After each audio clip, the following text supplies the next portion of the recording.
welcome back to the Cinema Condition with your host, filmmaker, and creator of the Nerdcore Podcast Network, Raul Alejandro Mendoza. And as always, we are here for another movie and another guest to discuss said movie. Last week, we had the wonderful Charlie Jones to discuss Underground 1995 from Emir, Costa Rica, an incredible Serbian film that I'm really, really, really happy I had the chance to watch. And I hope that you guys enjoyed that episode.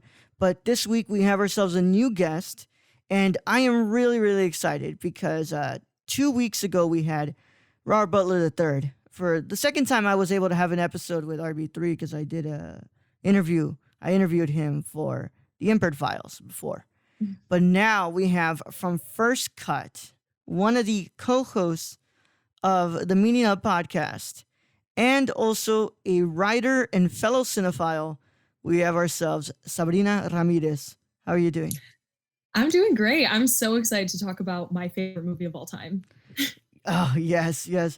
So Sabrina chose Michael Gondry's Eternal Sunshine of the Spotless Mind. And I know I said last week when we were ending the episode, I said, if everything goes well, we are going to have Sabrina on to discuss Charlie Kaufman's Eternal Sunshine of the Spotless Mind. I was like, why did I get that mixed up? Charlie Kaufman is the screenwriter, not the director. Equally as important, yes, but I said, wait, why did I say Charlie Kaufman? It's not Kaufman, it's freaking Gondry. Honestly, both of those names should be in the mix when you're talking about Eternal Sunshine. They both have such a substantial amount added to this film, so I get it. Yeah. Oh man, this is I'm really excited to have you on. Like I said, I was really happy that you agreed to come on. Yeah, thank you so much for asking. Yeah, dude. I mean, what did I tell you during the messages? I said even if today couldn't happen, this movie was gonna be yours. Like it's reserved only for you. I have a couple of movies like that I picked in advance for people, and I said, okay, this for sure is this person's movie. Like no other person is gonna get to claim that movie but them. So, because my co-host loves Eternal Sunshine of the Spotless Mind when I showed it to him, he probably would have wanted to do this one too from the other shows I do. And I was like, nah, man, I'm sorry. No, like even if you would have asked, I would have said, this is Sabrina's movie. There's nobody else gets to choose this movie but her. That means the world, honestly. Yeah. It's just, I'm really happy that you're on here. Of course, I mean, I tell you guys all the time, I love the Meaning Up podcast. I love First Cut. I love what you guys do.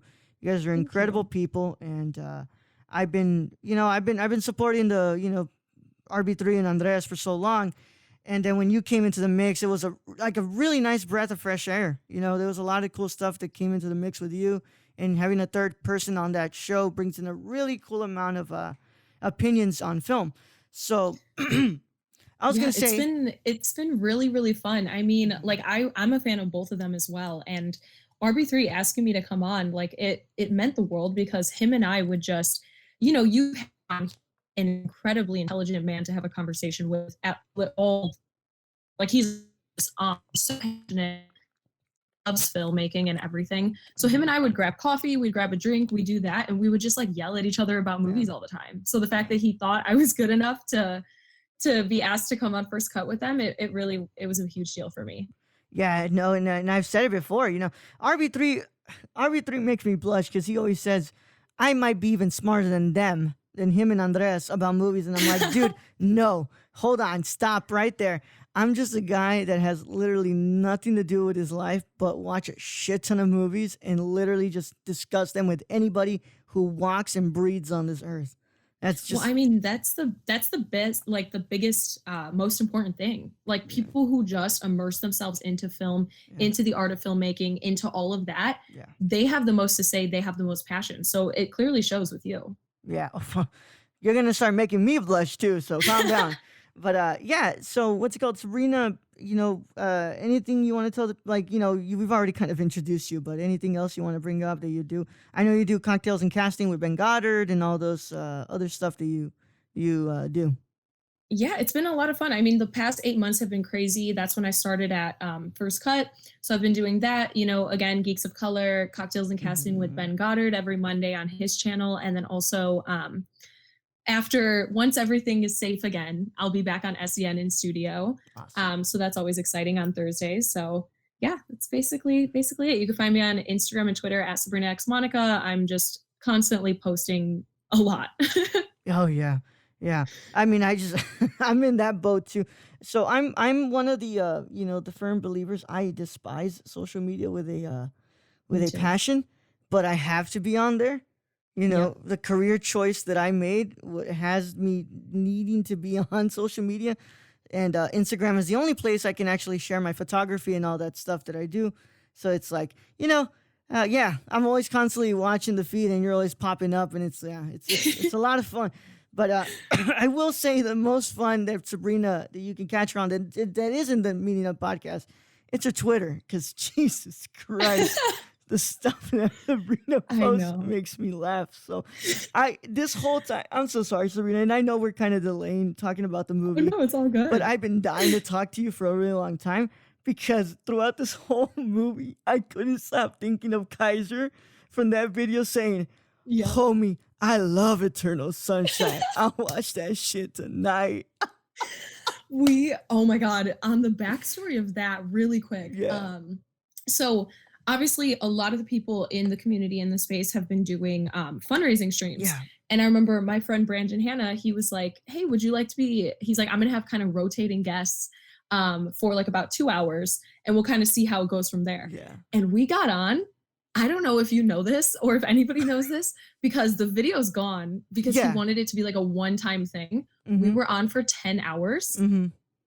We were the amount of things we talked about, I can't even believe Video Drew got that screen recording of Kaiser. And it's just the funniest thing because all the conversations we had with like rotating schmodown people and Yeah. all the things like that. But yeah, it was so funny because I was telling him about my Eternal Sunshine tattoo that I Yeah. got probably 4 or 5 years ago. I was telling him about it. He's like, I'll watch that shit tonight. And no, it's like, those are the things that it's like, you know, they shouldn't be funny, but Yeah. good lord, does it make you crack up so hard. So the whole time I'm watching this movie, I'm just hearing it in the back, in that Yeah. voice, that literal voice, "Homie, I love Eternal Sunshine. I'll watch that shit tonight." And it was like, I was Oh my dying. God. And I'm apologizing in advance. I have a very obnoxious laugh. It's kind of like, what's it called, RB3s, but it's kind of worse. But it's just when I just kept hearing that in the back of my head, and I'm just dying of laughter watching this movie. I'm like, I should be crying. Well, of course I was crying, but I was like, I shouldn't be crying and laughing at the same time because I'm hearing Kaiser in the back saying that. Yeah, he changed my outlook on that film for sure.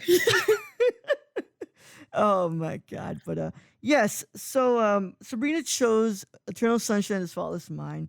And we've actually never discussed Michael Gondry's work here because nobody has chosen Michael Gondry before.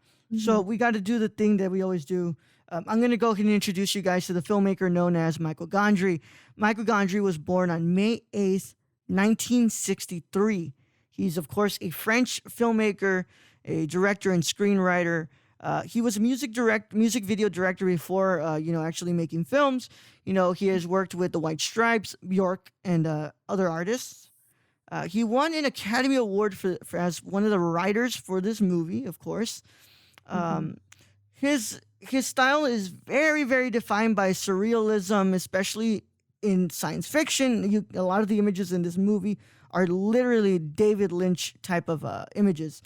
And Mhm. his films are very focused on emotion, and his inspirations, and I'm going to try to pronounce this, his inspiration came from Le Voyage en Ballon or Stowaway in the Sky. It's an old French family adventure film.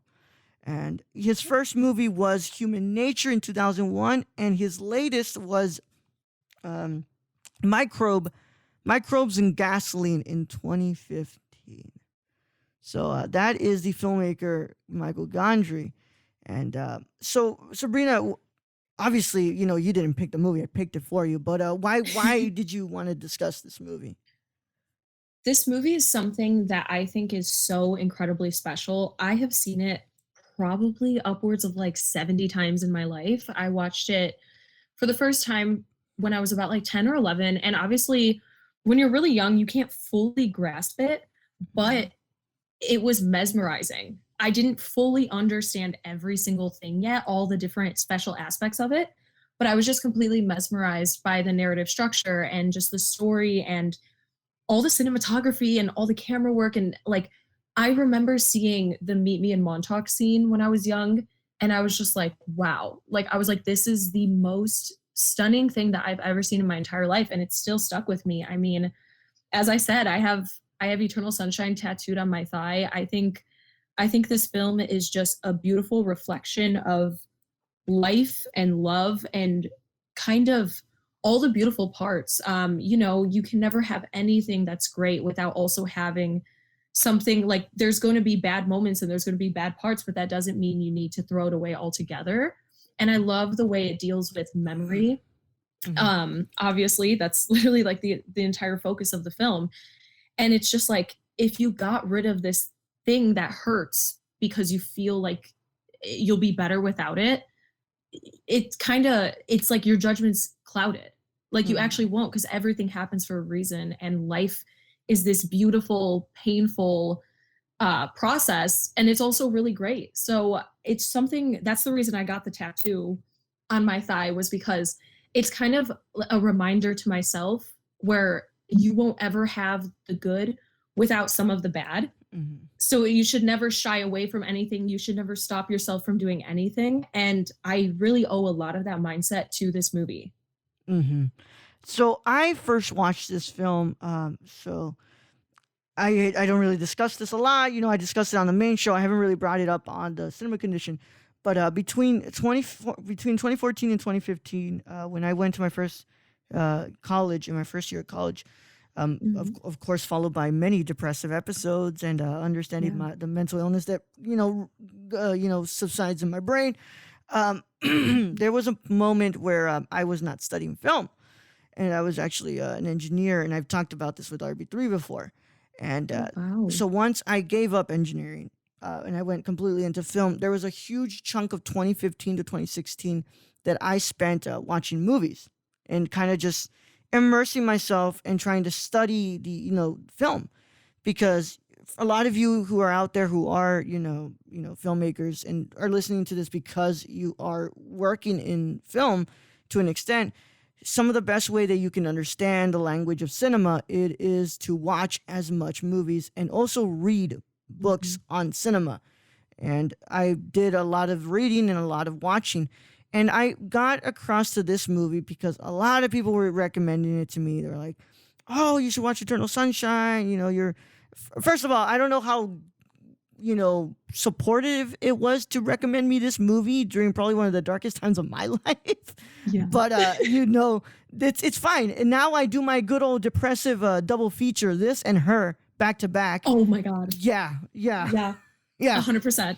I have my depression double feature, and I also have my anxiety double feature. My anxiety double feature is Good Time and Uncut Gems back to back. No. Yeah. Why are we the same person right now? Yeah, it's just if I want to feel something, Some people, what's it called? Some people smoke a cigarette to let the edge, to cut some edge, let some edge off, take a drink. I put two of the most depressing movies I've ever seen back to back in the same day. But I watched this movie. Oh, I'm sorry. Oh, no. Continue. I'll Yeah. So I watched this movie, and of course, nothing will ever go back to the first time I watched this movie. I remember I was in my college dorm. My roommate wasn't back yet, and I watched this movie, and my eyes were bawling. And but there was something really special about this movie because it never ever left my head. Weeks went by, and I was, of course, watching more movies, but this just never left my mind. And I remember because it was on Netflix, and I watched it that night, and it just stayed in there. And I remember just wanting to, to speak about it with somebody, but everybody, beside me that was in my dorm or my classes were not into movies as much as I was. And, I would speak it with like friends from back home, but of course they watched it as just a really beautiful story about love. But there was stuff in there that was just like so mesmerizing to me about this movie. And I rewatched it 4 more times after, this being my 5th time. I showed this movie to my, actually this might be the sixth, hold on, because I showed it to my little brother, who was like, I think 16 or 17 at the time, and he loved it. And then I showed it to my cousin, my little cousin, who was probably 16 or 17 as well at the time, before she ever graduated high school. And she had, she was getting into movies too, and she loved it. She was like, "Wow, I can't believe I watched that. That was just amazing." And then I watched it for the podcast, and then I watched it for this podcast now. So Yeah. I mean, this movie is it's very special, like you say, and like I kind of bring up the fact that this show that we're doing here really isn't a review show. It's more about the themes and stuff, but I like to break the rules with movies that are really special, and this one is one of those movies. It is an incredibly sensual and very beautiful moving story about relationships, and there's a really nice what's it called, talk about desire in this movie too. Yeah. And that's the thing. There's so much to celebrate about this movie. I feel like if anybody's listening and they haven't seen it yet, I would highly, highly, highly recommend it. Because just for an example, along with everything that you said before, yes, this movie is so deeply emotionally rich. There's no doubt about that. But it also just has this thing about it that also feels comforting in a way. Yeah. And it's like my comfort movie, even though it's so depressing, which doesn't make sense because yes, it's making me upset, but it's also comforting me. And that really is just a credit to Kaufman and Gondry because they're able to balance this out where you feel so much. I've talked about my roommates a lot on The Meaning of and other places. And I showed my roommate Eliza this film just a few weeks ago for the first time ever. She was sobbing. And it's me and her chilling. We're not even going through anything. It can bring out so many different emotions out of you. And that is a testament to great art. I feel like no matter what emotion it is, if you're feeling something that is so overwhelming that you're physically showing it, that is just a testament to great art. Yeah. And I got to bring this up because, a lot of people, and I'm pretty sure you get the same reaction when you tell them like, oh, this is my favorite movie and I watch this constantly. And they're like, how can you watch it? It's so depressing. To me, movies like this, movies like Her, and a lot of other films that are as depressing as this, they're very cathartic to me.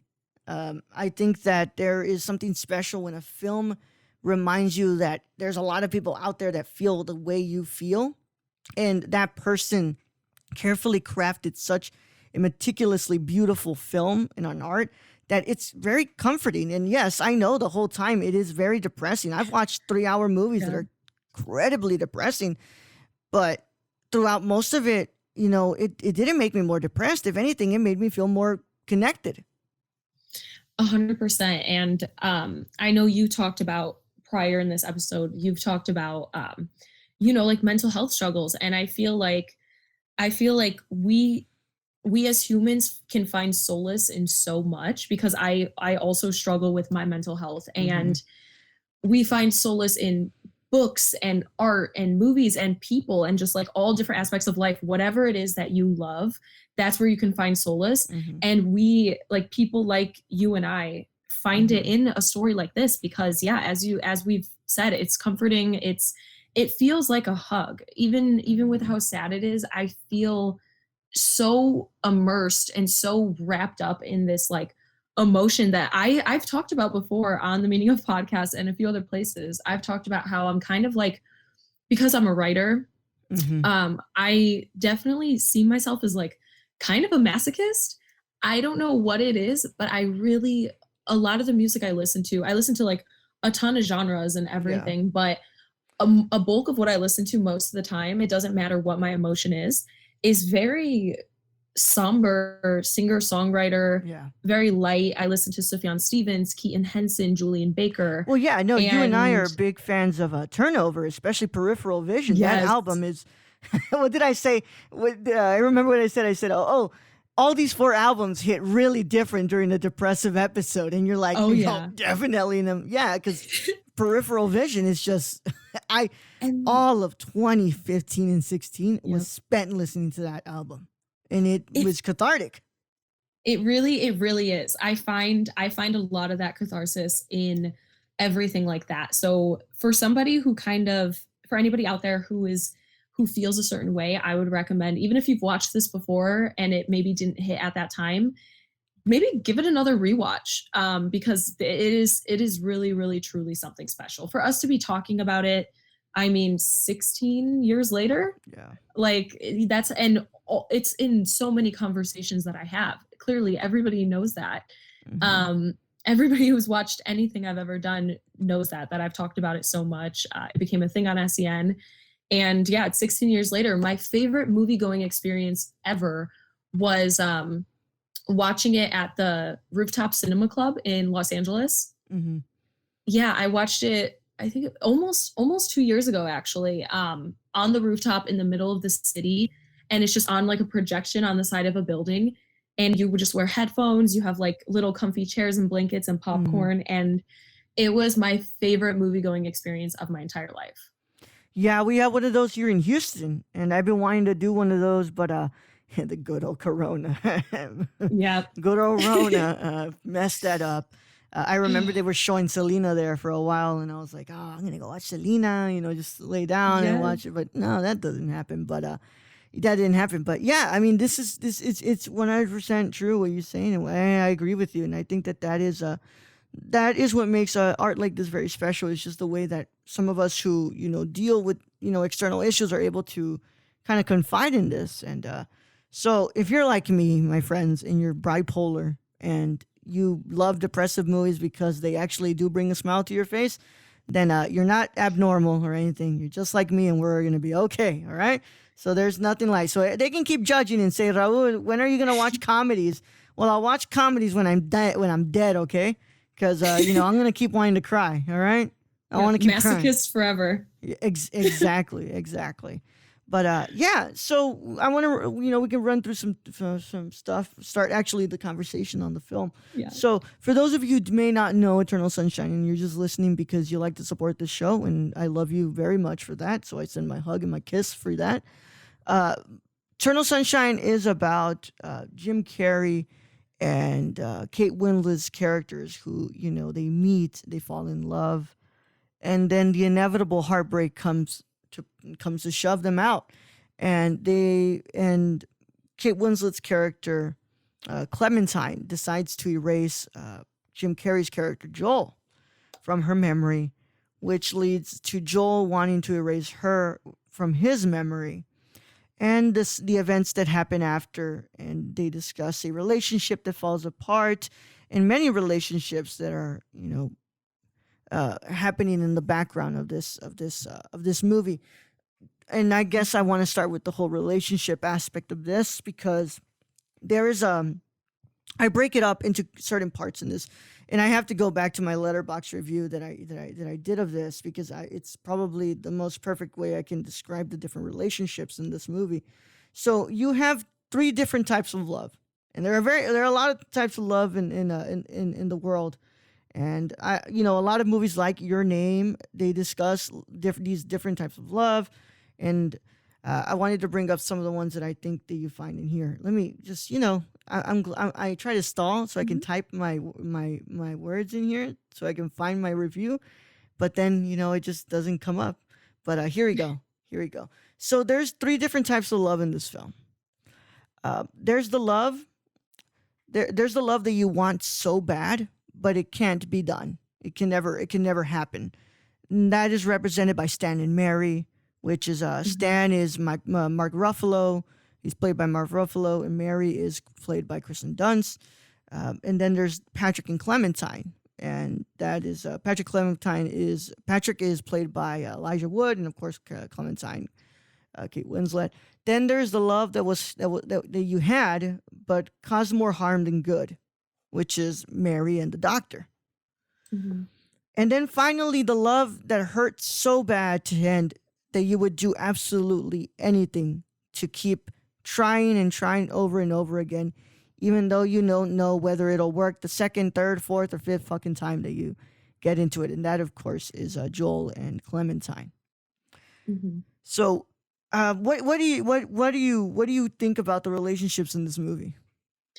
I think every single relationship, whether it's romantic or personal with Joel and himself or Clementine and herself, I think there's like a running theme, and this is just what I believe. Mm-hmm. But I think there's just a lot of deception basically with this whole entire mind erasure. Like it's it's like Joel and Clementine deceive their own minds by getting each other erased from each other's minds. And Howard decepts Mary because she ends up going through the procedure as well, and she's not even aware of it afterwards. And her crush is still there. Mm-hmm. So she knows what she's feeling, but she's being deceived the entire time. It's really interesting the way it kind of breaks down all different dynamics of a relationship. But yeah, I think like a running theme of that is basically just deception. People are, and Patrick is deceiving Clementine the entire time. I mean, Mm-hmm. he's probably guilty of it even more so because he's actively doing it constantly. He stole items of Joel's that he brought to help him erase Clementine, and he basically is regifting everything. He's going Mm-hmm. through his notepad and recreating moments that they have together. It's very, very interesting. And that's just, I feel like that's the most pure form of deception in the film, but there's Mm-hmm. also just so many other ones. And because it is completely like, as humans, obviously in a situation like this, it's something that we can't do currently. I would like to erase a lot from my mind, but Oh. but like we can't do that. But it is totally possible to deceive yourself in life with all of us the way we feel. You could try to convince yourself that you don't feel a certain way, and you could try to like ignoring an issue or ignoring a feeling, ignoring an emotion is deceiving yourself. They're just physically doing it. They're physically getting their own mind erased, so they're deceiving their own heads. Clementine has Mm-hmm. no idea once it's done, and Joel finds out that she got it done. She has no idea, and we slowly see, because the narrative structure, obviously we might get into it later on more, but the Mm-hmm. narrative structure is so interesting that we are moving back and forth in time, to pre-breakup, after breakup, after realizing, after both of them had gotten the procedure done. And something that is really interesting about after the procedure is done for Clementine is kind of her emotional breakdown, because Mm-hmm. she knows something's wrong, and she knows, she like says she feels like she's crawling out of her skin. She feels like she's going crazy because she changed such a huge aspect of her life in one night. Like Mm-hmm. there is an entire portion of her life that she's missing. There's a portion of her memories, and now she's slowly getting erased from Joel's at the time that this is happening. And so it's fully getting erased from both of them, and it is very, very interesting. And I gotta say, what's it called? So a lot of the procedures just kind of be like, oh, we're gonna erase the love of your lives and all this stuff. I don't think this procedure really erases love, and if anything, it's trying Mhm. to erase desire. And but desire can be tamed. You know, Mary Mhm. Mary cannot help but desire the doctor. You know, she keeps coming back to him, and Yeah. that's why it's so important when the doctor's wife says, you know, you had him. You know, but Mhm. even after all these procedures, she still keeps coming back to him. And it's the same thing with Joel and Clementine. Even after the procedure is done, Joel can't help. You know, as much as you want to erase that desire from the head and from the brain, something always brings us back to these people. And you know, sometimes it's a good thing that you want to erase some people that weren't good for you, Mhm. but there's always going to be something there in our minds that want us to keep going back to said person. With this, it's the reason why you haven't erased that phone number in your number, you know, in your phone, in your cell phone. Mhm. It's probably why you still have those pictures in your phone and you haven't decided to delete them. You know, there's just something that always kind of gives brings you back to said person. And I think that that's one of the things that is just absolutely beautifully depicted in here, because each of these persons, you know, it's such a subtle moment in the movie that doesn't really get thought of that much. But that woman, or the person who calls Mary in the office and wants to get the procedure done, but she says you can't get the procedure done 3 times in the month. and Yeah.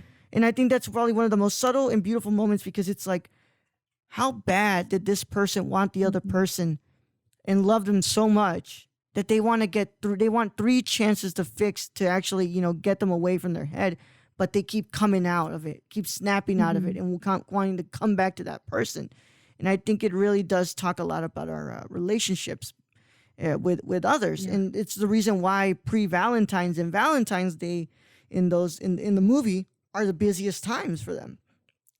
Yeah, and it's also really interesting because when we are in the doctor's office, we're getting immersed into this world that we don't know because it's not currently real. So when we're in there, we see people with their trophies. Like, so Yeah. clearly maybe they lost a child who is maybe like in middle school or high school or something like that. They have a box of trophies and things like that. Another woman has stuff from her dog. And I think a lot of this goes back with the theme of like desire and how you just keep coming back to this person without even realizing it. Mary doesn't realize it and she still has this crush on Howard. Clementine and Joel find each other again and have basically like a blank slate. I think this goes back to what I was saying kind of about how what I get the most out of this movie, and I think that everything genuinely happens for a reason. And even if you do erase somebody or you do try to, it's just going to happen again. You're going to repeat the past because you didn't learn what you learned the first time you went through it. And that's why I think it really is just a beautiful display of the human condition. I think anybody who watches this is what I get out of it. And maybe that's my own personal connection to it. And maybe other people don't feel that exact same way. But that's the thing about this. It's so multifaceted. We can grab onto so many different things from this movie and feel it whatever way we do, and nothing's wrong. Nothing's wrong at all. Every way you feel when you're watching this movie is the correct answer. And so for myself, it definitely does go back to kind of everything happens for a reason. They didn't, by erasing each other, they didn't absorb the kind of life lesson that they might have had to, whether like if they didn't go through with this. If Clementine didn't initially do it, who knows what could have happened. Joel clearly went to go visit her at work and give her a present, and she didn't know he existed. Maybe without all the theatrics and dramatics that Clementine kind of presents throughout this entire movie, without all of that, maybe they could have reconnected in an organic way and not in a meeting for the first time blank slate, even though they've had a full relationship way. And that's the thing. It's like once it's over and once you kind of push something so far down, because for us in real life, it would probably be just like thinking something doesn't exist and ignoring it and forgetting about it. But it's kind of like, it's beautiful to feel all those emotions. I enjoy learning from every single thing that happens to me, whether it's good, whether it's bad. It's all part of the human condition. And I think this movie celebrates that immensely. Yeah. And it kind of reminds us that, that life isn't one dimensional. It's very complex.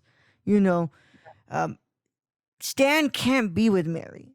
Mary feels, and I don't buy that it's a crush. Mary loves that doctor. She even admits that she's been in love with him for so long. There is no way that Stan can be with Mary. And fuck, I forgot. Patrick, I'm sorry. Elijah Wood's character, Patrick. I just watched the movie, right? You shouldn't be forgetting the characters like this, but that's, there is something that doesn't get talked a lot about depression, my friends. Depression fucks with your memory, okay? And what's it called? I'm a firm believer, my friends. Depression fucks with your memory. So yeah, and Patrick can't be with Clementine because Clementine is still being drawn to Joel, but Patrick is also trying to kind of present himself as a version of Joel because he's not comfortable with the person that he is. And that definitely, all of that goes hand in hand with like the deception. That was something I actually didn't name earlier. Mark Ruffalo's character Stan is 100% also deceiving Mary. We have all these interwoven storylines that are completely different. And he's deceiving her because she had the procedure and he knows it. He knows that she was in love with Howard. And he is continuing on this relationship that is doomed. And all of these romances with the deception, every single one is doomed.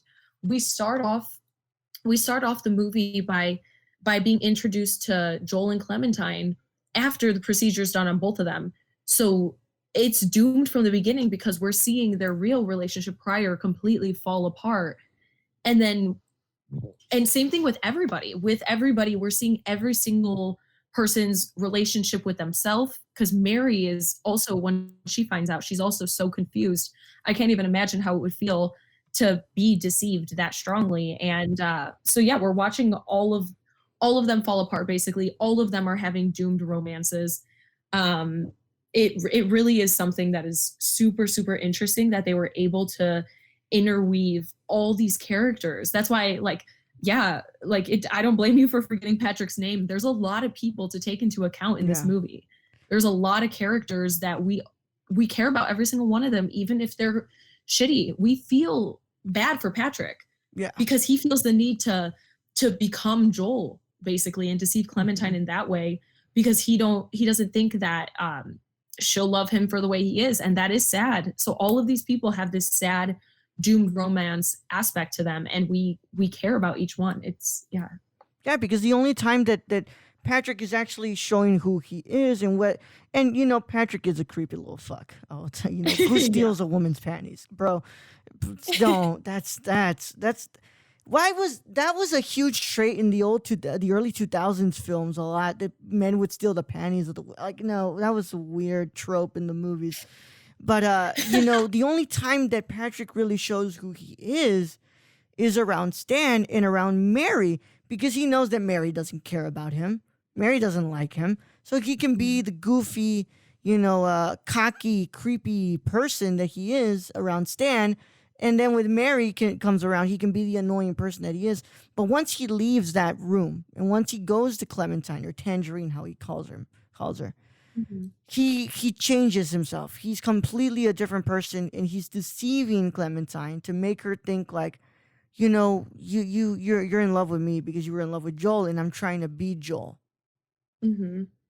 And that's the thing. It's like you get drawn back to what it is, even though he's going step by step, basically the way Joel was. He's giving her Joel's gifts. He's recreating these entire moments from her and Joel's relationship. It's just not right.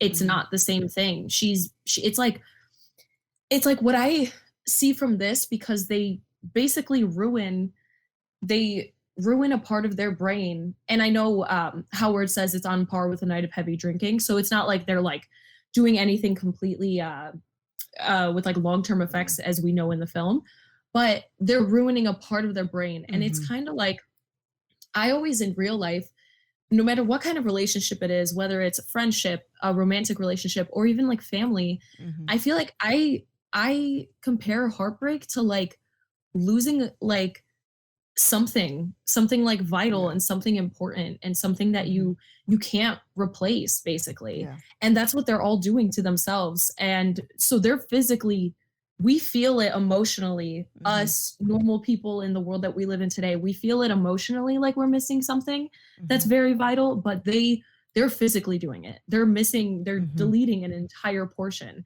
So it's really interesting how they took this emotional aspect of getting rid of something that was very very vital to your life and very very important to you, Mm-hmm. and changing it into like a physical thing. That's also another thing that because I really do believe that like heartbreak and pain and stuff like that, it just takes something out of you for a bit. Mm-hmm. Yes, Yeah. exactly. And I was gonna say, and the reason why that connects so much to me is like, I look at my life at the moment, and I lost my grandmother, who was the woman who raised me and my brothers. And if and but Sorry. and if you were to erase that part from my head, that sadness that I feel from that is still a very beautiful feeling. Mhm. I don't, Yeah. because even though there is that very minimal part that's sad because of the loss, there's Mhm. thousands of memories before that were so beautiful. To that were so beautiful. Things from her picking me up from school, taking me to McDonald's when I was a kid, Yeah. or taking care of my brothers when my mom couldn't get here, was coming back from work. It's all Mhm. those pieces that make up our memory. They're all beautiful except for this one part where it's like losing that person. And if you were to look at it in a relationship, Joel even says it like, There's like that one memory where, Clementine's like, you know like, am I pretty? And she's talking about her issues with her self-image and stuff. And Mhm. Joel was like, I wanted to keep that memory. Like, that's, you see, not Yeah. everything is bad. There's those couple memories that we have with people that was like, oh, it was some terrible moments, but there's a lot of good there, and those are memories that I don't think we would want to forget. Mm-mm. It really is. It shows the celebration of all these beautiful memories that are part of the human condition because e- everything makes us who we are. Every single memory, every single occurrence, no matter how small and how minor it may seem, it all happens and we shape the way we view ourselves. And I've loved this movie for so long, but I went through a really, really bad breakup 2 years ago, Hmm. and this movie also helped me kind of, because I had never had a bad breakup before. I never understood any of that. And Yeah. this movie and a lot of others, Her as well. So I get you with that double feature. That is also one that I do a lot, is Her and Eternal Sunshine. But both of those are beautiful because that's the way I see it. I don't see it in a cynical sense. I see it in like, this changed so much of my life in very positive ways, in a few negative ways, but it's like I would never want to get rid of all of it because there's beautiful things to celebrate. And Yeah. that's what makes us human. Yeah, 100%. At the end of the day, it's what makes us human. Like I said, life isn't complex. We are very complex creatures. We are very Mhm. fucked up creatures. But us as humans, we're complex in nature. There's a lot of things we don't work a certain way. Like, all of us are wired differently. And yeah, I was gonna say, recently. So, like, usually when I don't want to, indulge in my heartbreak and my sadness, sometimes I recently watched a couple of weeks ago or months ago, One Car Wise in the Mood for Love. And wow, Mm, does that one remind me yeah. about how lonely I actually am? And that's another. If anybody wants to watch In the Mood for Love, and you're like me, who has not been doing well in the dating department for very long, watch In the Mood for Love, and that'll remind you about your loneliness. Maybe pair that one up with Pedro Almodovar's uh, Pain and Glory from last year, and that one, and Dolor y Gloria. That one might just top it too, to remind you how fucking lonely you are. I have not seen Pain and Glory, but I am gonna add that to my list of to add or to watch like as soon as possible. Now that I have your recommendation like Yeah. that highly of Pain and Glory, I know people had talked about how beautiful it was, and for some reason I just missed out on it last year and I haven't been able to see it. So I will definitely see if it's on streaming or rent it sometime in the next week. So I'll get back to you on Yeah. that one. Not only is it an interesting depiction about loneliness and also what happens when we kind of cage ourselves from the outside world, it's also an interesting a movie about, um, about the LGBTQ community, because Mhm. Antonio Banderas' character, he was with a lot of women, but the only relationship that he felt ever was so close to him was when he was with a man in that Mhm. film. And it's probably, and I know I'm throwing out spoilers like that, but it's just that's such an interesting film, and it's a reminder to us about how lonely we actually are, and how when we cage ourselves from the outside and from the people who actually want to help us out, it reminds us how little and minuscule we are in the world that we live in. But In the Mood for Love, that's a whole different one, because that's about a couple that about two married couples who their spouses are cheating with each other. So then the husband of the other marriage and the wife of the other marriage fall in love with each other, but it's more of a forbidden love story. It's like they can't be together. And that's the loneliness that hurts the most, because when all this is said and done, we can never be together. Yeah, So I love doomed romances in yeah, general. So those I love so many of them. I am a sucker for the forbidden love story. That's why I love the Yeah. Portrait of a Lady on Fire. It's why I love all those movies, because it's just in a way that's kind of portrayed here too. It's Yeah. as much as we want to play, and well, much as we want to, what's it called, have a love affair when you're a married man with kids. that affair that you're having, it cannot last longer than what it's going to be. At the end of the day, you're going to come back and realize, hey, I'm fucking 50 something years old. I can't be running around with a 20 something year old girl. Like, I have my family, my kids, and it's like, this love on the side, it's just never going to happen. Yeah, it's definitely really something special, and I love to hear that about Pain and Glory, because I've been open about the fact, probably I think it's been like a year basically. I've been open about the fact that I am bisexual. Mm-hmm. So I've just been enjoying so much of these very positive depictions of sexuality Mm-hmm. and the spectrum of it that we've seen in the past few years. Like, um, even something like Booksmart. I know that is nothing like anything that we're talking about right now, No, but if anything, it that's more really, happy. yeah. And so like Booksmart, Portrait of a Lady on Fire, all of those. Portrait of a Lady on Fire was like my number 4 of last year. And it's interesting because there were so many amazing movies that came out last year that it was impossible for me to make my list. Yeah. And gosh, so I'm just, obviously coronavirus has kind of halted everything. So I'm really looking forward to seeing everything that's going to come out for the rest of the year. I know there's some really great ones. We saw the half of it, which I enjoyed. Obviously that came out about like a month ago, maybe a month and a half ago.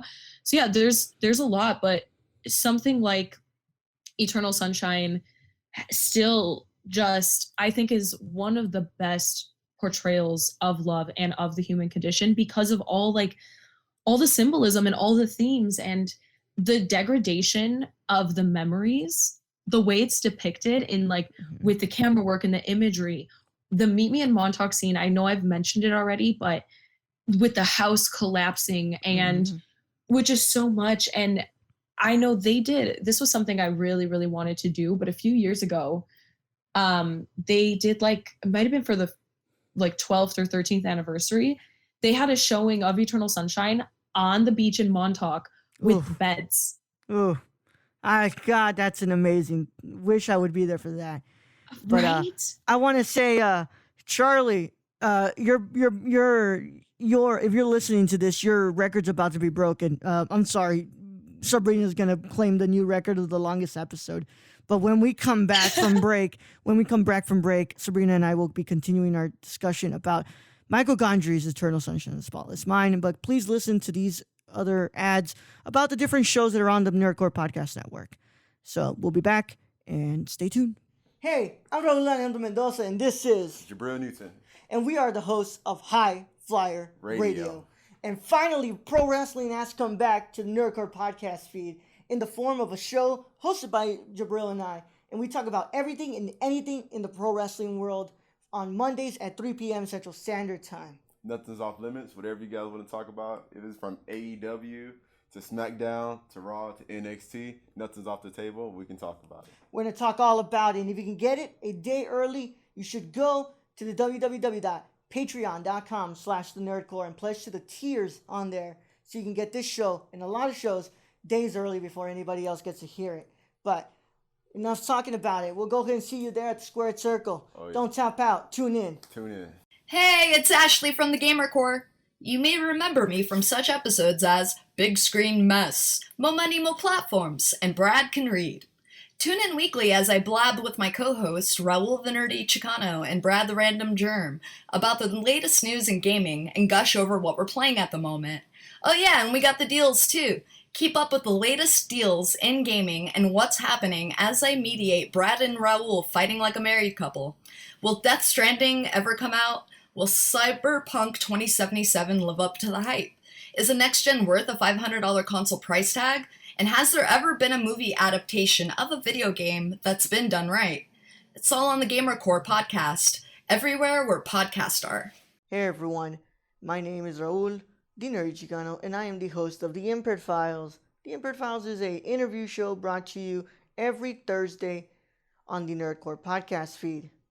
And I interview people such as filmmakers, content creators on YouTube, and podcasters like Colton Geschwander.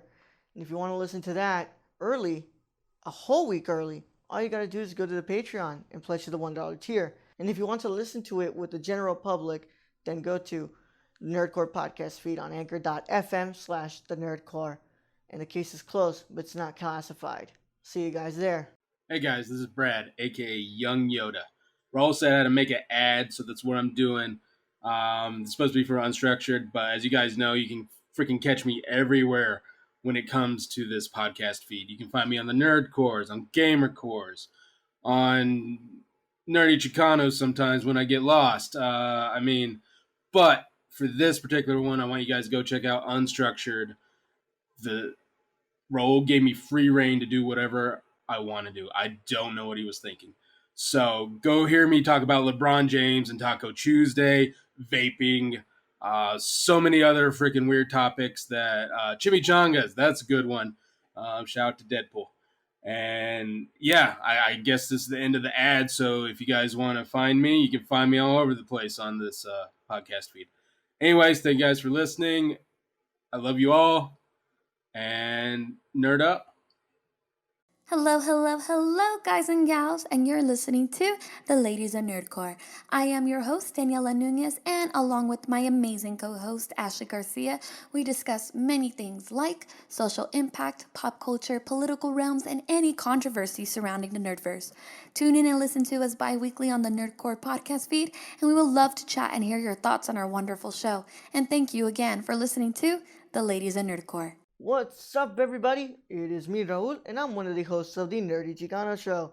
The Nerdy Chicano Show is a comedic show brought to you by Luis and myself, and it comes to you all every Sunday on the Nerdcore podcast feed. You can catch it a day early by becoming a Patreon and supporting us at the $1 tier. And I don't really know how to explain this show other than it's fun. We get to talk about whatever we want, and it helps you move on in the week. So if you want to catch the Nerdy Chicano Show every Sunday at 8 a.m. All you got to do is go to anchor.fm/thenerdcore, and we'll see you there, baby. Hey, everyone, I'm Raul. And I'm Brad. And we're the hosts of the Nerdcore Podcast, the podcast that talks that nerd. Not on this ad, right? No, and this one.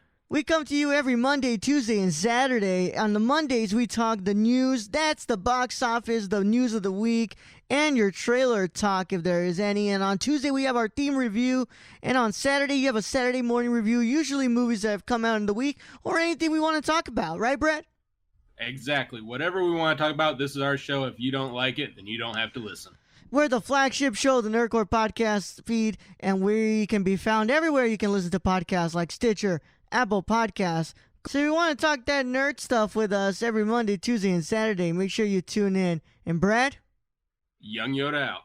Welcome back. You're back from commercial break. We're here at the Cinema Condition discussing Michael Gondry's Eternal Sunshine of the Spotless Mind. And I want to thank you all for listening to those ads. As always, you know you can go check out those shows on anchor.fm/thenerdcore. And you guys can go just listen to all those wonderful shows. We only have about 2 shows that are active right now because of the pandemic. I didn't want anybody to force themselves to have to record. So I said, don't worry. Brad and I will, hold down the feed for now. And once the world reaches a new normality, we can go back to pumping out, content like a machine gun. But go and check it out on the Nerdcore podcast feed. And as always, you go leave a rating review on those for that feed as well on Apple Podcasts or Stitcher and all that wonderful stuff. I have to do this little plug in. And I'm also going to selfishly plug myself at the end because I did make a new short film. So I get to talk about that at the end. But Yes. I'm going to selfishly plug myself at the end. And I don't care what you guys think about that. But I have to do it. So we're I back. support it. Yeah, thank you. We're back and we're discussing this movie. So when we finished our conversation, we left off on, most of the deception and stuff like that. And I want to get into a little bit more stuff in here because my notes are, my notes aren't long, but I think the topics I have brought up in here are really packed. So I wanted to talk a little bit about a part of this movie that not a lot of people bring up, and that is maybe just me because I am such a big fan of musical scores.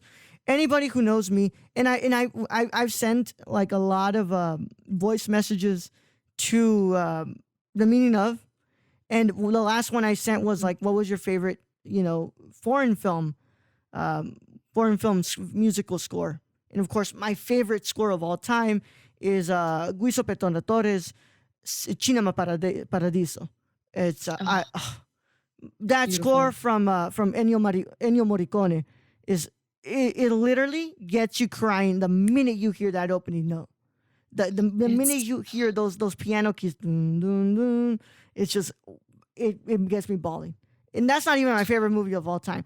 But I can literally not listen to Ennio Morricone's Cinema Paradiso score without absolutely bawling. And yes, I know I sound like a snob pronouncing it in the Italian, what's it called, the title, but hey, I know a little bit of Italian, I'm going to use it. So what doesn't get brought up about this movie is the genius in John Bryan's score. Yes. The movie is completely amplified because of Bryan's score. And I was seeing, because Gondry very much uses the mise-en-scene type of approach to filmmaking that is used a lot in theater. You know, a lot of the music is used very well in there because it amplifies those moments where, you know, Clementine and Joel are having those little pauses, but you're hearing the music in the background. It really does amplify those scenes. Mm-hmm.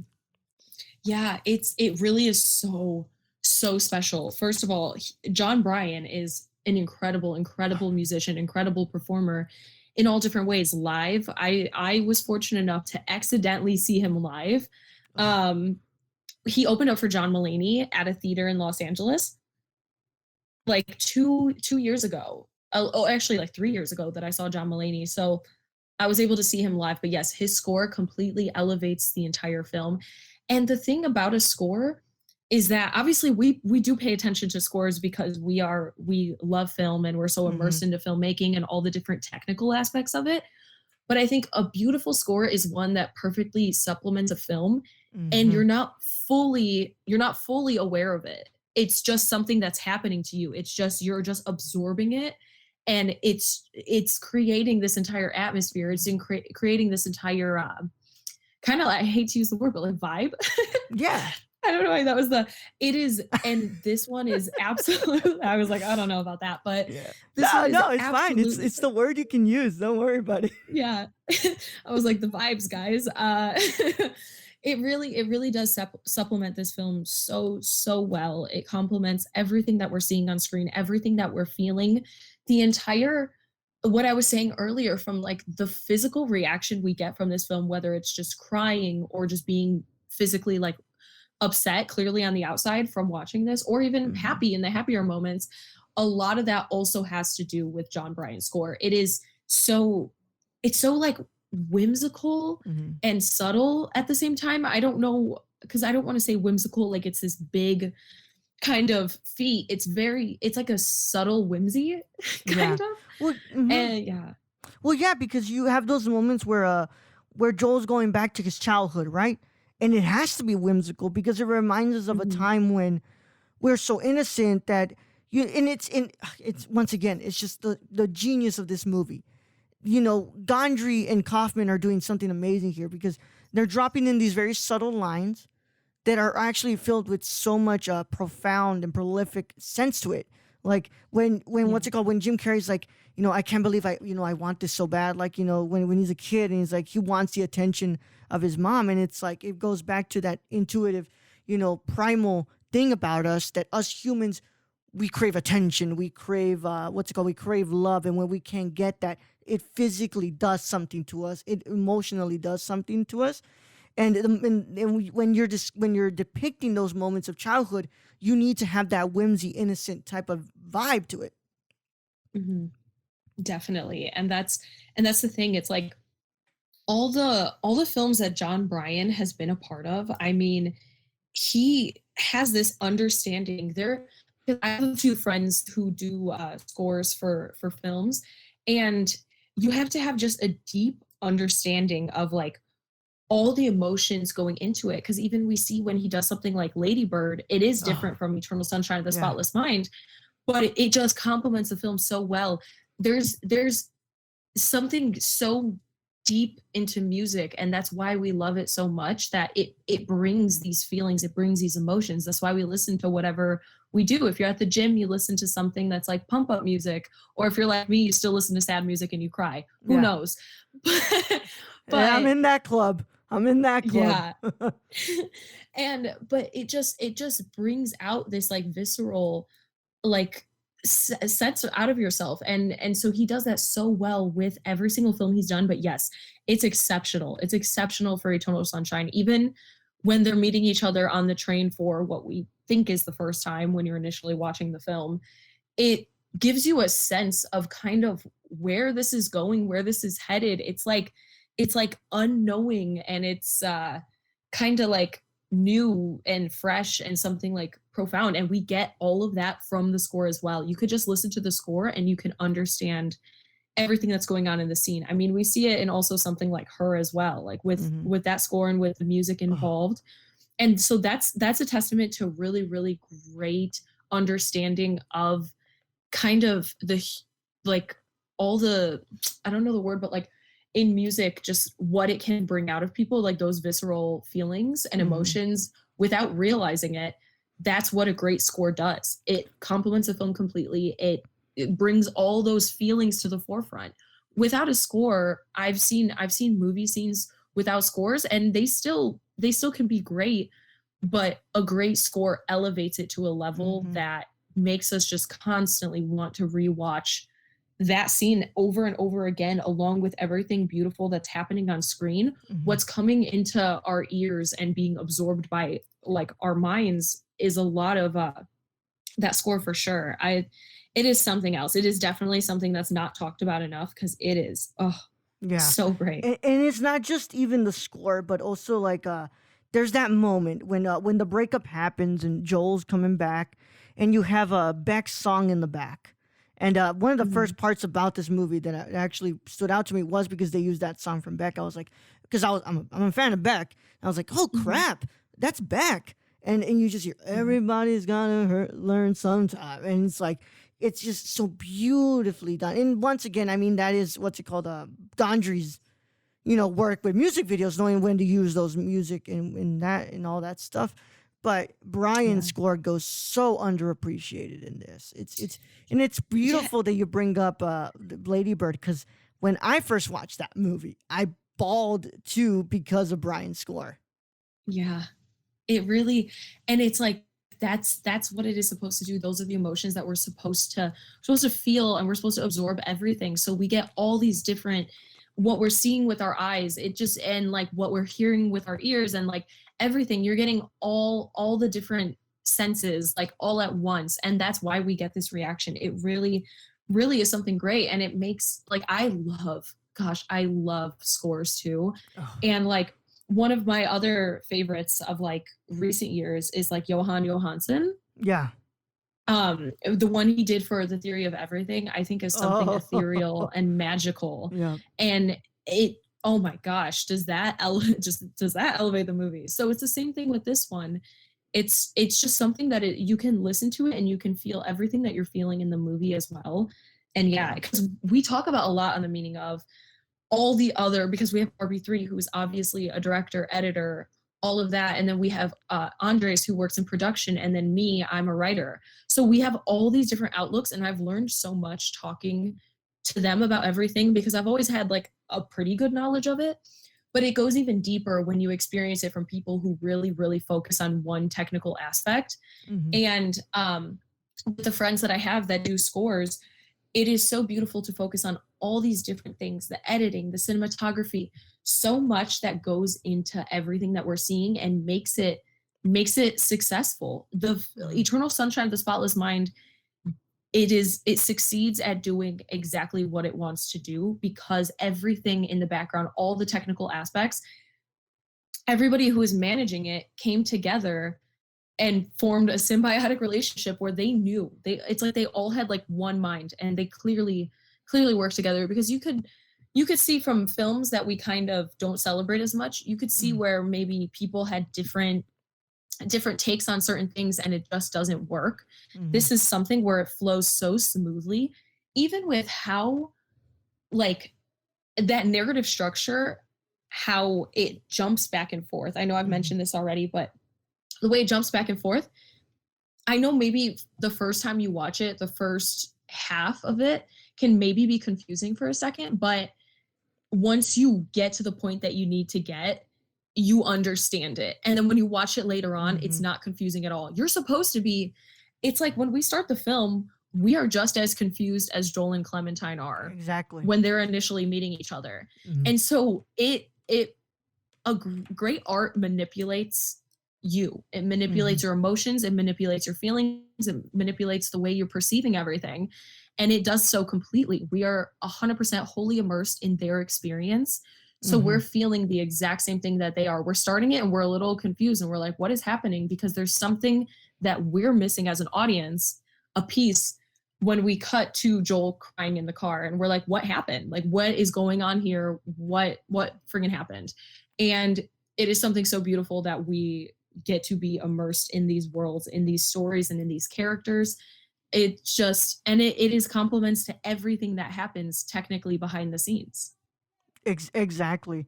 And you know, it's interesting because you know, like the score will kind of sneak up on you in here sometimes, and Yeah. it'll be like, "Crap, why do I feel like a sudden urge to want to like you know cry a bit?" And you're like, "Oh, well, Brian scores in there," and it's the same thing when so in this with the Cinema Paradiso score, there's when the theater is burning down in that film, that score Mhm. when I'm listening to it, there's always that song that comes up when the theater's burning, and I'm like suddenly really anxious, and I'm like, what the fuck? Why am I feeling so anxious?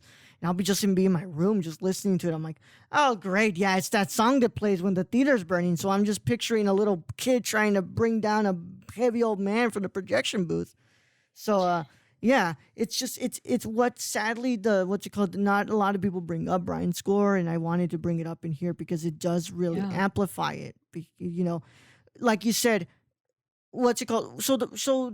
And this is what I always tell everybody when even when I'm shooting something, what we're about to make here is a team effort, and there's movies that truly show when everybody was working in sync with each other, Mhm. and that's what we get here with the score. And the score worked so well with the cinematography and the direction.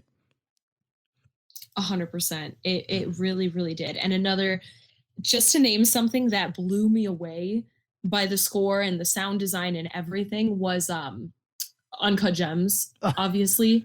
Safdies do an incredible job. Their entire team, everything that they do, they have two like I guess kind of mainstream films, and obviously they have Heaven Knows What, that Yeah. is like lesser known, underrated, but still really great.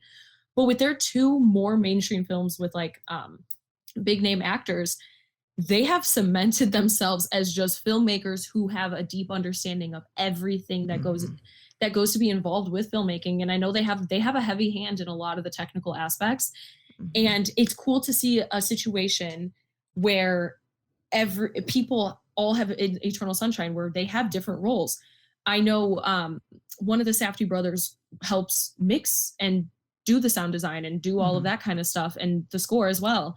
And so it's cool to see John Bryan, Gondry, Kaufman, all of them coming together completely, like three different people, Mhm. three different minds, but having such a deep understanding into what this film is.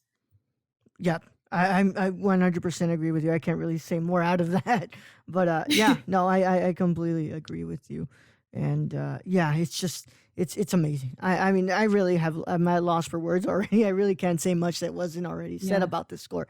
It's what truly elevates the movie and the scenes in it. But Mhm. yeah, so I have a couple of stuff left in here. I know that we kind of we talked about a lot of stuff. I mean, I'm telling you guys, this is gonna be the longest episode, and I'm sorry. But this is what's this probably should have been the this probably should have been the season finale for this show, but no, you guys have to wait 10 more episodes for that one. And yeah, Oh, I, wow. I wanted to talk a little bit about you know, it's something that I brought up first, and that I brought up first in my head during this rewatch. Um, there seems to be an odd play between ethics and desire in this movie. So, you know, Stan does mention, like, you know, um, Patrick shouldn't be seeing Clementine because it's unethical. But somehow Patrick still goes for it. And, you know, Mary shouldn't be seeing the doctor because it also is unethical. I mean, Mhm. it does make a conflict of interest, but somehow we still have these moments where we cannot tame that desire for said person. And it's one, you know, and I keep bringing this up a lot. I be bringing up desire a lot, but as people who know me, one of the parts of that I kind of focus on in my scripts and such are about relationships, about sexuality, and about, you know, the role that it plays in which we navigate this world.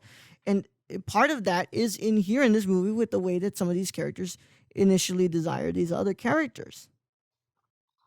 Yeah, I really do think that this also shows that kind of gray area in morality and, you know, like the difference between right and wrong and good and bad and what you should do, what you want to do, and what you shouldn't, and how there is that gray area where it's like, if you really want something, like you said, if you desire something so deeply, you might do what, like, we as humans know that, hello, we've all of us have done things in the past that maybe weren't the right thing to do, but we thought it would serve us. We thought it would get us to a certain place. Whether it is getting the love of your life, whether you have a huge crush on somebody, anything like that. And yeah, this movie really does focus on that gray area, because even with Mark Ruffalo's character Stan, the scene where Patrick's like, yeah, I stole her panties, and then at first he's like, oh, you can't steal her panties, and then they laugh about it like he was joking the whole time. And we don't, in the same way I talked about before, we are, because of our life experiences, even if you haven't experienced something exactly like that before, like doing what Patrick does so he can get Clementine, the way the film is presented, we have an understanding of why they're doing it. We might not agree. It's another thing, because there's no villain, there's no person you're not rooting for in this movie. There's no person that's like doing something like where you hate them, even if, because we don't love Patrick, but we understand what he's doing, and that makes emotionally rich, relatable, deep characters. Another thing I talk about a lot is like a good villain in a film, and a villain, even if you don't agree with what they're doing, you get an understanding of why they're doing it. And that's something why Killmonger or Thanos are two really great examples of the best MCU villains that we've ever had, because we, even though we don't agree, we understand why they're doing it. And if it's something like that, we see all these characters, because I think each person has something kind of like a negative trait about them, the way humans do. They all have something negative kind of going for them. Nobody's fully innocent. Howard is letting Mary, like, still working with Mary even after everything they did. Like, maybe in a sense, like, he's wrong in that sense. He probably should know that he should keep his distance from her. And so it's almost like everybody's setting themselves up for failure, like we said before. And that's the same thing too, Patrick, even though obviously I do not agree with anything that he's doing, we understand why he's doing it, because of that desire for Clementine. And so it really goes into that morality. Again, like I said, there is so many different things to piece out of this film that you can gain from it. And in a story like this, with characters like this, with like interwoven little arcs and just things like that, I feel like we really get that resolution at the end of the film, even though, because I am actually a big fan of ambiguous endings. I know a lot of people aren't. And so I get it, because everything is subjective. But I love the ambiguous ending we kind of have. We have a resolution for Mary's entire character. She has that. She realized what has been happening basically this entire time, what had happened to her. And she's sending out those tapes, and she's going to show a lot of people in New York, in maybe the greater area, whoever has come to the doctor who she sent the tapes to. She's showing them all what happened. And maybe that's not the right thing to do. Maybe maybe it is. It's like, we can't fully judge what is right and wrong. I understand why she's doing it, because she doesn't want other people to be deceived the same way she was, even though they all willingly did it. It is, you're missing a part of yourself. And so we have that resolution even with Joel and Clementine. And it is a heartbreaking, tender moment between the two of them, where they realize what has happened. They listen to their own tapes. They see what they've said about each other. They realize they were in a relationship before. And we get that kind of like okay ending. It's like, who knows what will happen from there, but their stories are semi-resolved for the story that we're diving into, which is their romance. It has some kind of resolve. It's like, we don't know as an audience where they're going to go forward. You can kind of decide for yourself whichever way you want to think, like what's going to happen from going on forward. But I really do believe that it is a beautiful ending, and it's resolved in a really nice way. And it kind of also sticks with that morality of all the characters, because there are so many of them, and there's so many stories that are slightly interwoven into this one, even though the focus is Joel and Clementine. And it's really interesting that you bring up that, that gray area, because, even though Howard says like, oh, it was just one time thing, like it was like, no, dude, like you were undressing each other. You were ready to have sex with her again. You were ready to go through this all again, because deep down in there, as much as you want to have these people, erase these parts of your brain, at the end of it, we cannot tame desire. And it messes with the way that we approach, especially the procedure. And, like we said, like, even though we don't agree with what Patrick is doing because it is unethical, you understand, because, you want to just chase that person. You want to. And at the end of the day, it is a primal thing for us to want to go after the person that we feel we want to court. So it's just, it's basic human nature, and that's what it kind of comes down to. So I want to, I think the final thing we can finally get to it, and you teased it right here. I do want to talk about that ending. I myself am a huge fan of the ambiguous endings as well. There's a reason why I love Alfred Hitchcock, guys, but there is something about his movies. His movies end. Literally, they end. That's it. Nothing else happens after that ending. It literally ends. And as much as I love and respect Hitchcock, those endings are sometimes not the best things for me. I don't like them that much. Yeah. But with this, you have that kind of ambiguous, like, excuse me, sorry. Do not want to burp into the microphone. For those of you who listen to the main show, that means you take a shot. Because every time I say that on the main show, you have to take a shot. So, all right. Now I got to go get my vodka. But there is an ambiguous kind of sense to it. I think that Joel and Clementine are willing to, subside the hurt that is going to come again. And maybe it'll work the second time, or maybe it'll work the third time, but it's worth going through it again.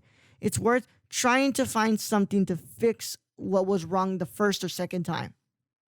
100%. And yeah, it really does deal with that. Everything happens for a reason. They erase it, but they had meant so much to each other. They had changed each other in so many ways that they don't understand. And again, like, heartbreak is losing a piece of something that is so familiar and it is there and is prevalent in your life. And there's nothing you can do to get rid of it, because you will be losing that piece forever until something like this, when they're able to reconnect.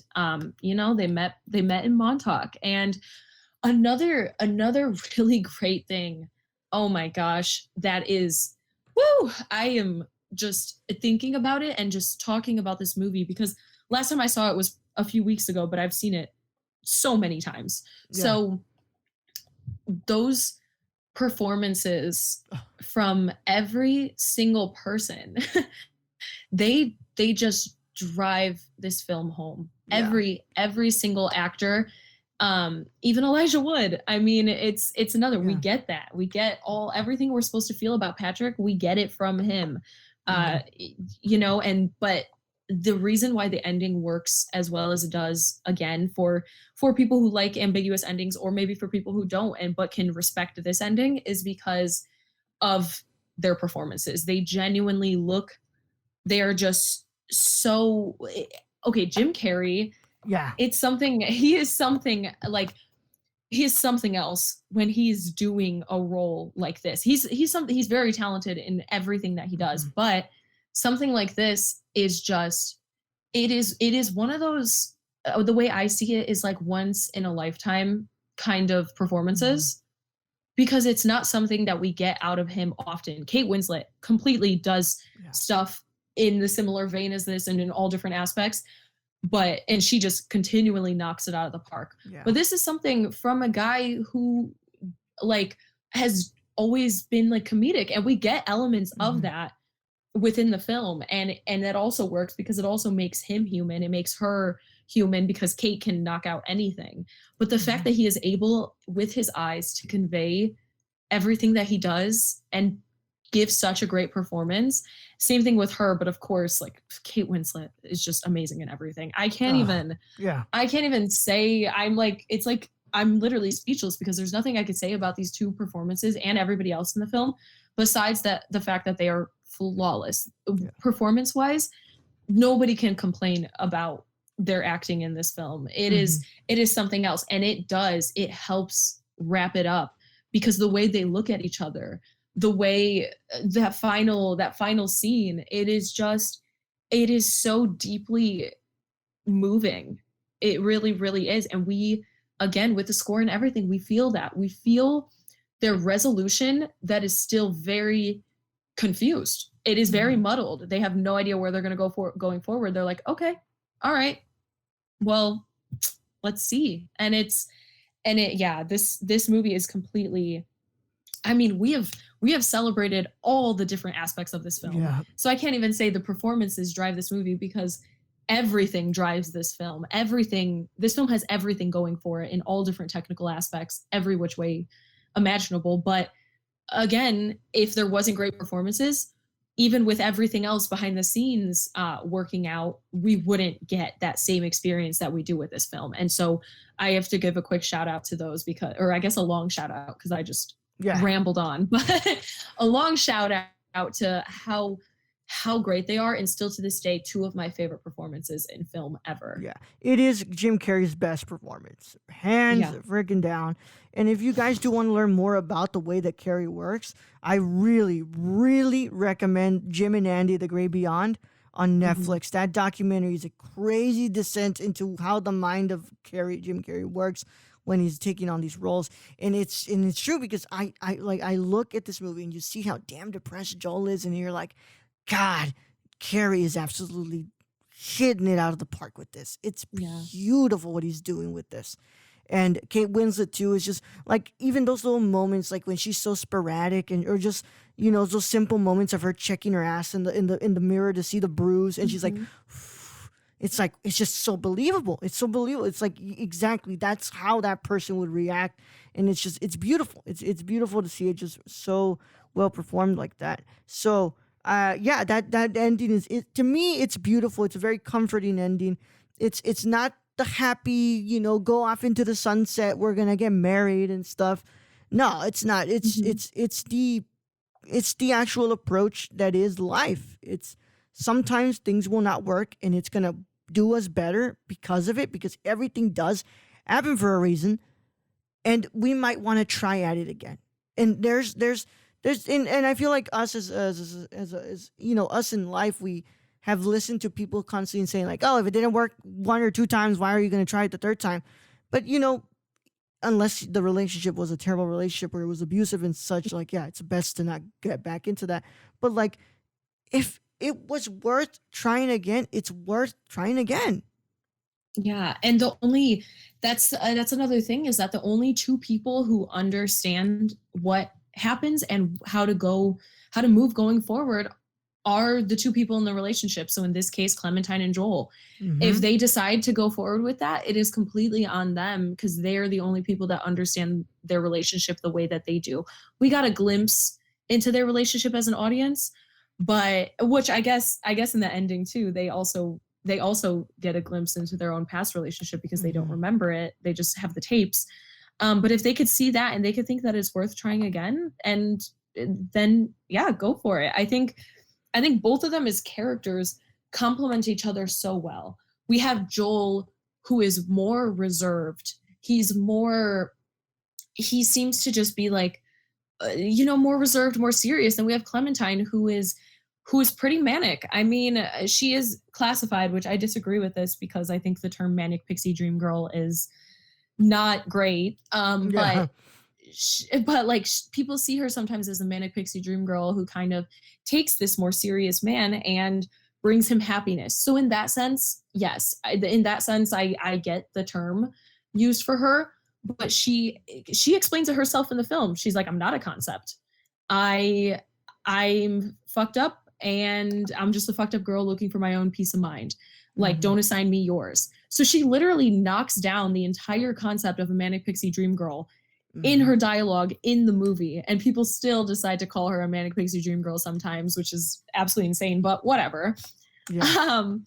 But it is something about the two of them, how different they are and how well they complement each other, because someone like him, and I know we're analyzing this as two audience members of the film, but someone like him, she elevates his life. She brings this like vibrancy, which is literally shown in her hair.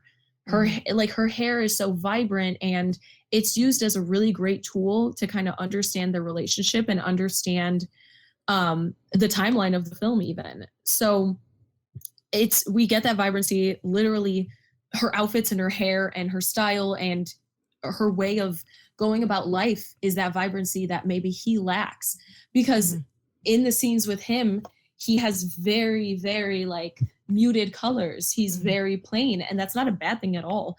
But sometimes people can bring something out of you, and he probably grounds her a little bit and gives her some of that levity, which we see in some of the scenes.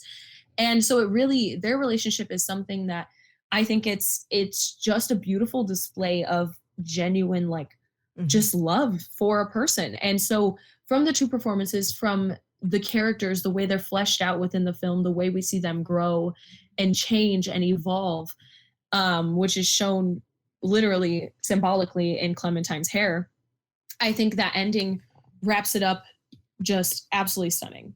Yeah, and I have to agree with you that you know, her vibrancy complements him, and you see it. That first drawing he does of the bus with her in there, and you look at the drawings after their relationship, his art improves like differently. It takes on a different style, and it once again that is once again a symbol of how we kind of change with the people that we are in relationships with and stuff like that.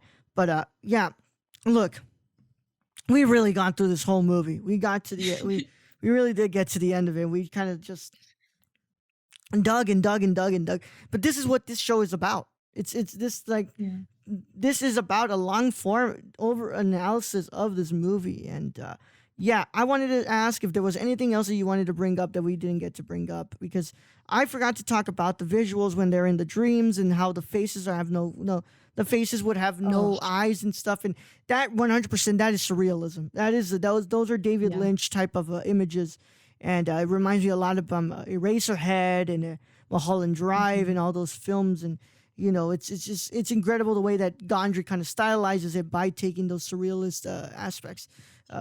You know, other names I could drop like Maya Deren, you know, some of those visuals too. But yeah, it's just beautiful, those visuals, and it is very scary. Yeah, but I think it's once again a reminder how scary it is to be locked inside our own minds. 100%. And that's the thing. It's like they're locked inside their mind. He's asleep. He's going through all these memories, and he's seeing the degradation of these memories, and we are too. And it brings out that horror of what he's doing to himself and what he's doing to his relationship with Clementine and everything. And oh my gosh, just to think about maybe like what she was going through when it was happening, because we're watching obviously from Joel's perspective, but she went first. She made that first decision. And I can guarantee you that she was going through a similar thing where she was like, I regret this. Because if you push something aside, that's why we're seeing it in a horrific way as it's happening, because they're degrading their own mind. Like, it's literally a degradation of their memories and their relationship, everything crumbling. Like we see it when they're in his memory with like the embarrassing one where he's a child and there's like the bird, and we see the house slowly decaying, his childhood home, and just decaying in front of our eyes in that beautiful, beautiful scene. And then same thing with the Meet Me in Montauk, the way everything's crumbling when it's raining inside his apartment, when they're just sitting there. There's just so much it really, that is something that is so beautiful. And the thing about this film is that I think anybody who has seen it a bunch of times and has kind of really gotten into deep thought about it, because there's a lot it's presenting to the table, can have a discussion, because it is just something else. There's so much to celebrate. There's so much to love. There's so much to talk about and debate on, because someone might feel differently than I do about the whole like morality thing and think Elijah Wood is a huge douchebag, which like I don't disagree. But with me saying that I understand and I connect and things like that. So there's just the thing I love most about film and about podcasts like yours or like The Meaning of or anything like that is the fact that we can have these kind of discussions, because art is subjective and there's just so much to celebrate and so much to either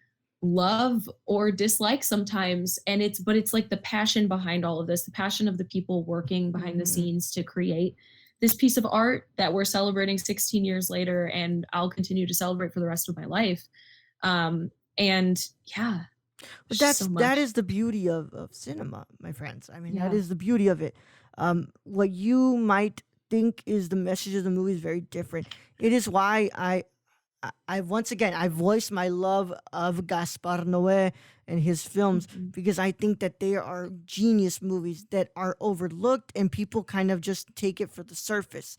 Yes, love, and I've discussed this. Love can be seen as pornography. It's not pornography. Love, because pornography is just the act. Love, his movie, there's a story to it. The sex isn't there because it's senseless. It's heightened by the story that we are in there, that we are seeing in there. And it's that even, his recent movie Climax, I loved Climax. People think that there's not a story in there. There is a story. There's a big story in there. And of course, that was the first episode we did here.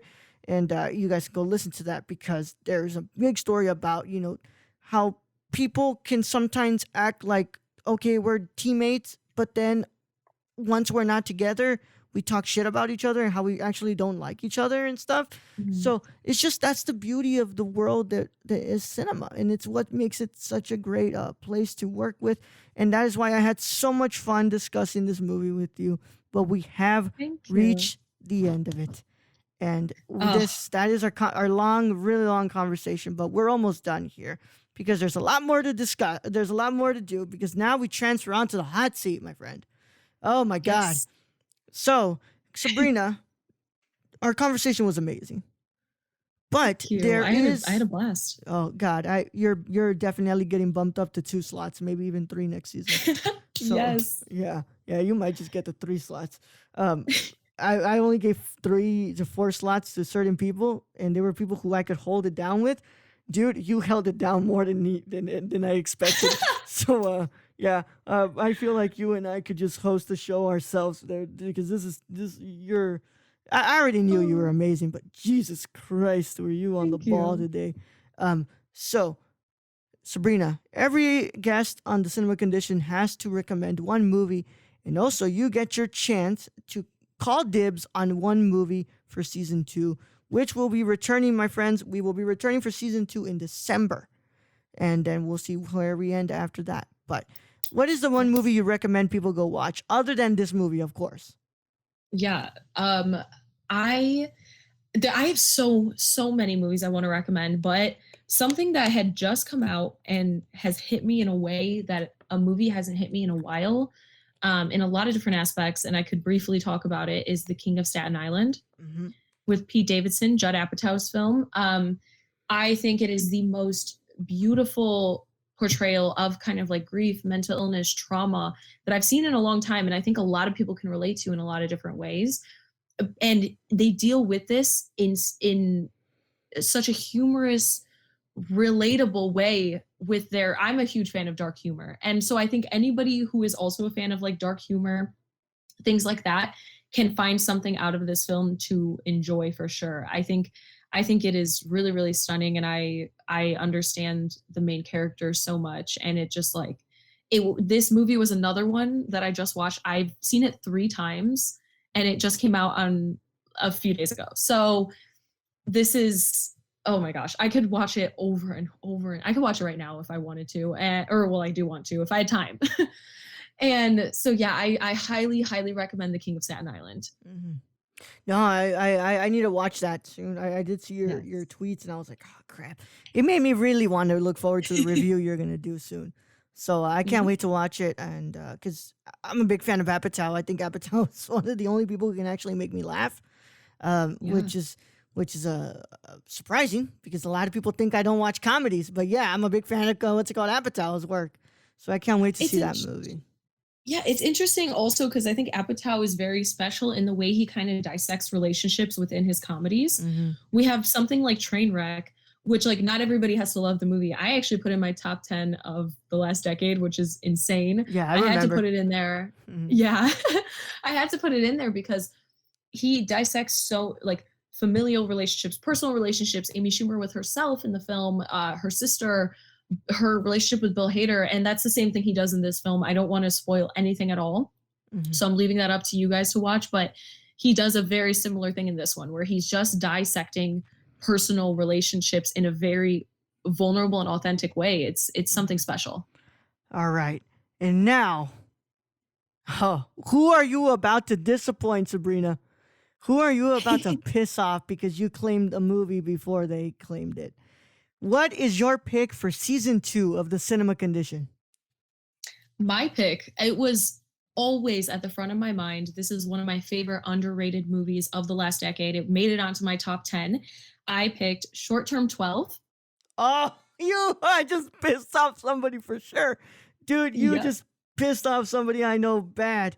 Oh, I love that movie. I love that movie. Oh, But it holy is crap, something I else. am sure you're going to piss off my co-host. He loved that movie.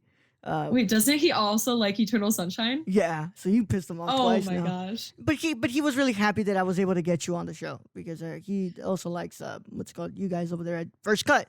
So Thank you. you know. What's his name? Your Brad, co-host? Brad, Brad. I'm sorry. yeah. Again. Again, I'm sorry. No, he actually has the biggest hate right now for somebody. He was this guy was a host for our anime podcast that they did a while ago, like a long time ago. That person chose Akira for the show Oh. as well, and Brad got mad. Like he was like, dude, I really wanted to do that movie. Like, and he literally asked me to get that movie like an hour before the other guy had claimed it already. And I was like, dude, I'm really sorry. Akira's already claimed by Alex. Oh. So yeah, he got I'm mad. sorry, Brad, that we keep doing this to you. Yeah. Yeah, but it's all good. I can't wait to bring back Sabrina next season for Short Term 12, and then what other 2 movies you probably want to do. But that's what I will be contacting her later on after we're done in August. I'll have to contact people about like, hey, what are the other movies you're gonna want to do? So expect more annoying messages from me, Sabrina, in 2 months. But Oh no, hopefully life will be a lot easier by then, so I will be waiting for that message. yeah, of course. And I did promise this myself to selfishly plug myself. My friends, I had been planning a Western shoot with one of my best friends, and basically I kind of inspired it with the because I do photography, I do film photography, and I do digital. When I say film, I literally mean 35 millimeter analog film. I do that stuff, and it's a lot of fun. And I'm very, very into photography. I had been planning a shoot to do for a Western with my best friend that is very inspired by the old 60s Westerns movies, but also something that was very prevalent in the 60s with Hollywood is that, not a lot of the cowboy movies actually focused on the real first cowboys. For those of you who may think that the first cowboys were white, they were not. They were black and brown people, especially here in the borderlands. They were brown folk. They were Latinos who were the first cowboys and the first rancheros. And I decided to do a photo shoot. So with that, I decided to make a short film. And that is why I'm asking you guys to go and watch In Search of the Outlaw. It's a short film that I got to direct, and I wrote and I shot it and I edited it as well with my best friend. And you guys can go look at that on my YouTube channel. But also you can go to The Nerdy Chicano on Instagram, and it'll be there on my IGTV. I put it up there. I didn't want to link it because right now it's more important that I have the the information for Black Lives Matter linked in my bio. But if you go to my Instagram, you are going to be able to watch it right there, and you go and check that out. And also you get to check out the Western photos that we took. And I got to say, this has been some of the best work I've done with the camera as of late. So, I usually don't like to toot my own horn because I think I'm a pretty average photographer, but the photos I got in this were pretty damn good. So, oh my gosh, I will definitely check it out. yeah, especially if you really like, what's it called, moody 35 millimeter photos. What's it called? I've got the content for that. But for sure. But the Western style photos that we took were incredible, and I loved every minute working with my best friend Luis. So guys, go and check out that at the Nerdy Chicano on Instagram, please, and or the YouTube channel, my YouTube channel. You know where you can find that. Just search up Raul Alejandro Mendoza, and out. There's gonna be a whole lot of Mexican dudes that pop up, but I'm gonna be right there. You're gonna see me. You're gonna know who it is. So go and do that. And Sabrina, where can they find you on the internet and all that stuff? Yeah, so a few places. Of course, on the YouTube channel First Cut, I do the Meaning of Podcast with Andres and RB3, like we've kind of talked about throughout this episode. I do Castings and Cocktails with Ben Goddard every Monday. So we just plan a cocktail and we recast the movie and just kind of have fun. It was something that started since quarantine to get us doing something else since we've lost a few of our gigs during this time. So we do that one. I write for Geeks of Color, so do RB3 and Andres. So definitely check out the things that we do because we are in collaboration with our First Cut channel with Geeks of Color. We recently put out the Meaning of Podcast episode with Josh Trank, which was a lot of fun. It was the first time we ever had a director on doing their own episode going along with us. And Josh is incredible and candid and so open. So that was a lot of fun. Yeah. And then I'm a Schmodown competitor, so support me, guys. And I'm on SEN once the world goes back to normals. And Instagram and Twitter at Sabrina X Monica, like I said before. Awesome. I want to say, what's it called? Casting and Cocktails is a lot of fun, especially as somebody who's been sober for like the last 3 years. And I have to keep it that way. I was like, well, it's fun to see these people drink and not me be the one, but I like to hear the casting that happens. And there we go. My accent slips out. But yeah, the casting, it's nice to see it go on. But yeah, it's quite the show to see when you've been sober for like 3 years. Yeah, I'm a lightweight. So literally 15 minutes into the episode, I'm like, woo! Woo! Yeah, but please go and check out Sabrina. Please support her. She's an amazing writer. A lot of her articles I love reading. I remember specifically the interview you did with the costume designer from Little Women. I loved that article. Yeah. That was so well written. It was so well written.